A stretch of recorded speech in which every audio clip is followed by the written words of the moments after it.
Good morning. आज हम करेंगे वन डायमेंशनल हार्मोनिक ऑसिलेटर। एक विमीय सरल आवर्त दोलित्र।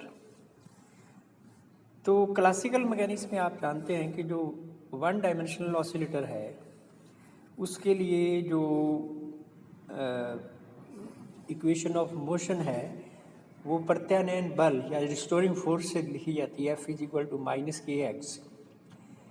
यदि आप F को वन डायमेंशन के लिए -∂u/∂x लिख दें तो it is equal to kx।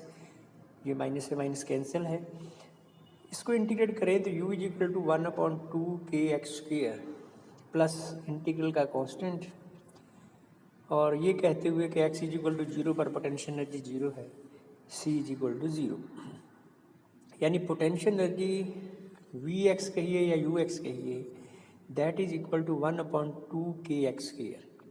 और इस जो पोटेंशियल एनर्जी की वैल्यू को, तो ये जो कर्व है ये बेसिकली u और x के बीच में पैराबोलिक कर्व है। जनरली कई बार इस सिंपल हार्मोनिक ऑसिलेटर को यूँ भी कह देते हैं कि particle in parabolic potential well. तो ये पैराबोलिक पोटेंशियल वेल है जिसके अंदर वो पार्टिकल है। और यदि आप इसकी बल समीकरण को लिखें m d2x/dt²-kx, तो d2x/dt² -ω²x, ω²k/m को कह दीजिए, तो Vx = 1/2k, k की जगह पे m⍵² भी लिख सकते हैं। तो m⍵²x², ये भी पोटेंशियल एनर्जी लिखी जा सकती है क्योंकि k जो कांस्टेंट है, फोर्स कांस्टेंट, वो m⍵²। ω² जो है वो ओमेगा जो है वो नेचुरल फ्रिक्वेंसी है, एंगुलर फ्रिक्वेंसी। अब देखिए कि इसको श्रोडिंगर इक्वेशन सॉल्व कीजिए। तो Schrodinger equation del2ψ/del x² + 2m/h×3 - v ψ = 0। Potential energy की वैल्यू ये रख दीजिए इसके अंदर, और इस इक्वेशन को थोड़ा रीअरेंज करिए। कैसे करें कि कुछ सब्स्टिट्यूशन है इसके अंदर। एक तो x की बजाय आप y रख दीजिए। तो y किस तरह से, y = αx। तो y = αx रखने से del/del y जो होगा, यानी ये बराबर होगा del/del x और del x/del y, या यूँ कहिए del/del y = 1/α del/del x। ये जो अल्फ़ा है ये कांस्टेंट हम ले रहे हैं m⍵/h×, और इसके अलावा एक और कांस्टेंट यूज़ करेंगे लैम्डा = 2e/h×ω। तो जब ये सब्स्टिट्यूशन इस एक्सप्रेशन के अंदर होगा तो x की बजाय वेरिएबल हो जाएगा y। तो x की बजाय y = αx रख लें। तो del/del x की जगह पे del/del y लेके आएँ, जो इसके वेरिएशन का तरीका है 1/α करके। और जब आप इसको वेरिएबल चेंज करेंगे और ये कोफिशिएंट की वैल्यूज़ ये देंगे, तो ये जो एक्सप्रेशन है आपकी वो मिल जाएगी आपको del2ψ/del y² + 2e/h×ω - y² ψ = 0। अब 2e/h×ω को आप लैम्डा कह सकते हैं। सो del2ψ/del y² लैम्डा - y² ψ = 0। ये है बेसिकली वही इक्वेशन जो इक्वेशन आपने पैराबोलिक पोटेंशियल वेल के लिए लिखी थी। y वेरिएबल x की बजाय y हो गया, बाकी थोड़ा कोफिशिएंट पहले से अलग हो गया। अब देखिए कि इस एक्सप्रेशन को सॉल्व करना हो तो डायरेक्ट ये सॉल्व नहीं हो सकती, ये स्पेशल इक्वेशन है क्योंकि आप लैम्डा -y² को डील कर रहे हैं इस एक्सप्रेशन के अंदर। तो साई के बारे में कुछ बाउंड्री कंडीशंस हैं कि साई जो है वो सिंगल वैल्यूड होना चाहिए, कंटिन्यूस होना चाहिए, और ये फाइनाइट भी होना चाहिए, और इन्फिनिटी पर ये 0 भी हो जाना चाहिए क्योंकि पार्टिकल जो है वो सिंपल हार्मोनिक मोशन कर रहा है। तो जिस रेंज के अंदर वाइब्रेशन है वहाँ पर तो उसकी वैल्यू नो डाउट ज़्यादा होगी, लेकिन इसके बाहर जो है वो 0 की तरफ जानी चाहिए। और दूसरा ये कि -∞ से +∞ साइज के dx ये 1 होना चाहिए। और बाकी जैसे मैंने बताया कि psi x tends to 0 as x tends to ∞। तो इस एक्सप्रेशन को हम सॉल्व यहाँ पे पूरी तरह से तो नहीं करेंगे, हम डायरेक्ट इसके सॉल्यूशंस लिख रहे हैं। ये बेसिकली हेर्माइट इक्वेशन होती है जो स्पेशल फंक्शन में आता है, ये सॉल्यूशन वहाँ से मिलता है। तो यहाँ पर इस एक्सप्रेशन को सॉल्व तभी किया जा सकता है जब लैम्डा की वैल्यू 2n+1 हो, n की वैल्यू जो यहाँ पे है 0, 1, 2, यानी ये एक्सप्रेशन एक्सेप्टेबल सोल्यूशन तभी देगी जब लैम्डा = 2n+1 हो। और जो सोल्यूशन है नॉर्मलाइज्ड वो है sin x = nn e⁻⁻α²x² hn alpha x। ये जो hn अल्फा x है ये हेर्माइट पोलिनोमियल है, हेर्माइट पोलिनोमियल। और hn y की वैल्यू मैं लिख रखी है यहाँ पर, that is given by -1n e⁻y² del n by del yn e⁻⁻y²। Normalisation को nn की जो वैल्यू है वो α/√π2n⁴n²। तो ये इस एक्सप्रेशन का सॉल्यूशन है।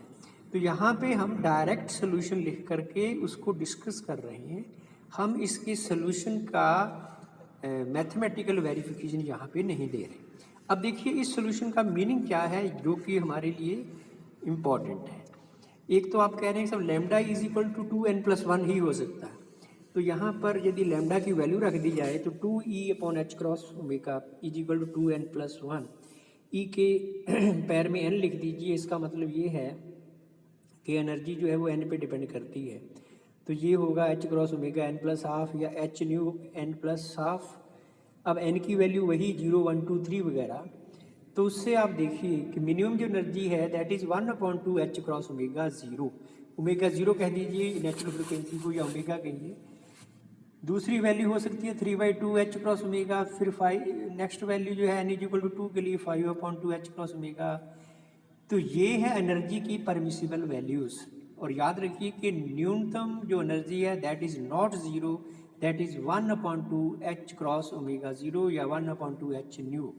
तो न्यूनतम जो एनर्जी है वो हार्मोनिक ऑसिलेटर की वो h×ω0/2 होती है। और इसके अलावा किन्हीं भी दो लगातार जो ऊर्जा स्तर हैं उनके बीच का जो गैप है दैट इज h×ω0। अब देखिए कि आइगन फंक्शंस कि आइगन फंक्शन n = 0 के लिए क्या होगा, 1 के लिए क्या होगा, और इसी तरह से आगे। तो hny की वैल्यू हम लिख रहे हैं यहाँ पर। हेर्माइट पोलिनोमियल hny की वैल्यू जैसा बताई थी कि -1n है। तो आप पहले हेर्माइट पोलिनोमियल के लिए देखें कि n = यदि 0 रखते हो तो h0y = -1/0 1 होगा +1 e⁻y², और डेरिवेटिव 0 है तो नहीं करना है, तो e⁻−y² हो गया, तो ये 1 हो गई। h1y का मतलब है कि एक बार डेरिवेटिव होगा और साइन भी शुरू में माइनस का हो जाएगा जो कि दोबारा फिर -2y की वजह से प्लस हो जाएगा, तो 2y।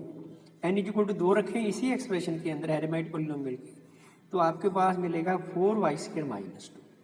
n = 3 से मिलेगा 8y³ - 12y।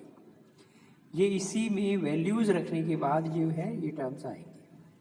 और इसी तरह से आप n = 4, 5 से भी कर सकते हैं। अब देखिए साइज 0y हो गई α/√π n = 0 रखने से, और e⁻−y²/2 h psi1y वैल्यू आई गई, यही वैल्यू जो आप इस एक्सप्रेशन में रखें। तो n = 1 है तो जो भी रखिए यहाँ पर, और वो वैल्यू h1y की यहाँ से यूज़ करें, तो ये वेव फंक्शन आएगा 2 के लिए, ये वेव फंक्शन आएगा 3 के लिए, ये वेव फंक्शन आएगा, और इसी तरह से आगे। तो ये तो है वेव फंक्शन की value for n = 0, 1, 2, 3 in values के लिए, और हायर के भी आप निकाल सकते हैं बिल्कुल इसी तरीके से। अब देखिए कि इन जो आइगन फंक्शंस का जो प्लॉट है, तो सबसे पहले h0y, तो h0y कैसा फंक्शन है कि y = αx है। आप जानते हैं कि अल्फा x यदि इन्फिनिटी जाएगा चाहे प्लस में जाए या माइनस में जाए, साइज 0 जो है वो 0 की तरफ जाएगा इन्फिनिटी पर, और जब 0 होगा y की मान या x का मान जो भी कहिए, तो इसकी वैल्यू जो है वो मैक्सिमम होगी। तो आप देखिए ये सेंटर में मैक्सिमा है और इसके अलावा ये इधर को भी इन्फिनिटी पे जीरो की तरफ जाता है, इधर भी इन्फिनिटी पे जीरो की तरफ जाता है। इसी तरह से साई वन वाई देखिए, साई वन वाई के अंदर यहाँ पे देखिए कोफिशिएंट है, इसके साथ साथ वाई ई की power minus y square by 2 है। तो इसका मतलब जब वाई प्लस होगा तो ये प्लस में रहेगा और वाई ये इस वाई शुरू वाले वाई की वजह से माइनस में जाए तो नेगेटिव हो जाएगा। इस वेव फंक्शन का जो प्लॉट है वो आपको इस तरह से दिखाई देगा। इसके अलावा इन्फिनिटी की तरफ जाएंगे तो ये चाहे प्लस से जीरो की तरफ जाएगा या माइनस से जीरो की तरफ जाएगा, ये एक्सप्रेशन भी इसी तरह से जाएगी। साई टू वाई में देखिए two y squared minus one e की power minus y squared by 2 है। तो इसमें जो इसका बिहेवियर है y is equal to zero पर ये माइनस में रहेगा। देख लीजिए two y squared minus one है तो माइनस में रहेगा और इसके अलावा इसका बिहेवियर ऐसा होगा जैसा आपको ये फिगर में दिखाया गया है, यानी इसमें भी मैक्सिमम ऊपर को जाएगा फिर इन्फिनिटी पे जीरो की तरफ जाएगा। साई थ्री वाई जो है वो इस तरह का रहेगा क्योंकि उसमें क्या है उसमें है two y eight y cube minus, अच्छा इसमें 4 कॉमन है तो two y cube minus three y, ये वाई क्यूब है यहाँ पर, तो उसकी वजह से जो इसका प्लॉट आएगा वो कुछ इस तरह का होगा जैसा यहाँ पे दिखाया गया है। यदि प्रोबेबिलिटी को प्लॉट करें तो प्रोबेबिलिटी में क्या होगा कि कर्व का जो नेगेटिव पोर्शन है वो नहीं आएगा। तो साई जीरो वाई का इसमें प्लस था सारा, तो ये ऑलमोस्ट कर्व वैसा ही रहेगा, यानी सारा प्लस में है। साई वन वाई में प्रोबेबिलिटी यदि देखोगे तो ये कुछ इस तरह का होगा, यानी दोनों प्लस में हो गए लेकिन सेंटर पे ये जीरो की तरफ होगा। साई टू वाई में ये कर्व में 3 मैक्सिमा होंगे क्योंकि यहाँ पर जो आप देख रहे हैं ये नेगेटिव वाला पोर्शन वो प्लस में हो जाएगा और कुछ इस तरह के रहेंगे। और 3 के लिए ये जो कर्व है वो इस तरह का रहेगा, इसमें 3 के लिए 4 मैक्सिमा होंगे। और यदि आप 10 के लिए प्लॉट करें तो 10 के लिए यदि प्लॉट करोगे तो उसमें 11 मैक्सिमा आएंगे। दूसरी चीज़ एक और भी देखने वाली है कि जो सिरों वाले मैक्सिमा हैं ये तो बड़े होते चले जाएंगे और सेंटर वाले जो पहले मैक्सिमा थे उनकी हाइट जो है वो कम होती चली जाएगी। तो साई 10 के लिए ये कर्व में 11 मैक्सिमा होंगे जो आप यहाँ पे देख रहे हैं, और सिरों वाले मैक्सिमा जो है वो बड़े होंगे और इन्फिनिटी पे ये जीरो की तरफ ही जाएंगे कर्व, जैसा पहले जा रहे थे तो यहाँ पर भी वैसा ही बिहेवियर शो करेंगे।